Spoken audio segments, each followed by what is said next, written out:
Right, hello.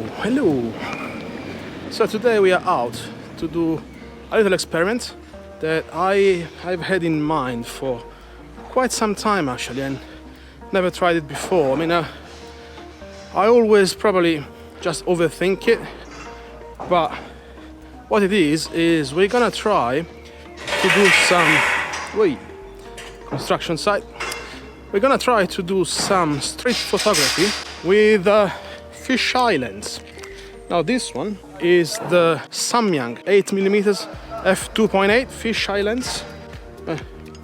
This is the lens.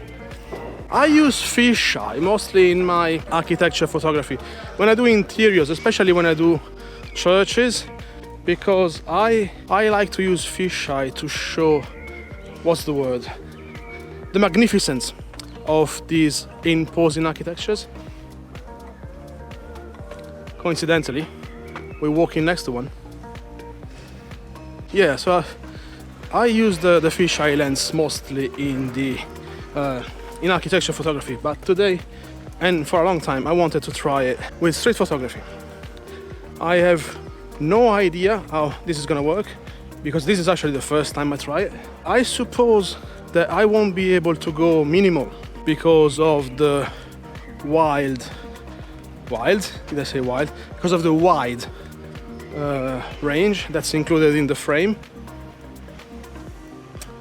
And so my initial idea is to go quite the opposite. So I'm gonna try to go to the market. I'm going towards the Borough Market right now and see how much I can include in the scene with a fisheye lens and how this is gonna work.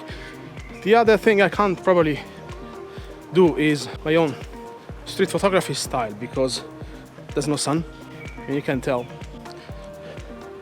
it's fairly cloudy at the moment. But anyway, didn't come to London for the weather. That's quite clear. So yeah, because I was always overthinking it, so what I've done today is I actually don't have my bag with me. I don't have anything other than the camera and the lens attached to the neck strap. I don't even have a second battery, so as long as this one lasts, I'm fine. And then I'm done. Hello. I think he had donuts.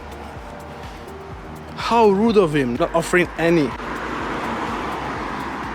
All right, yeah. Crossing the road. So, yep. I mean, I'm almost there. Let's see how this goes. I'll see you all in a bit.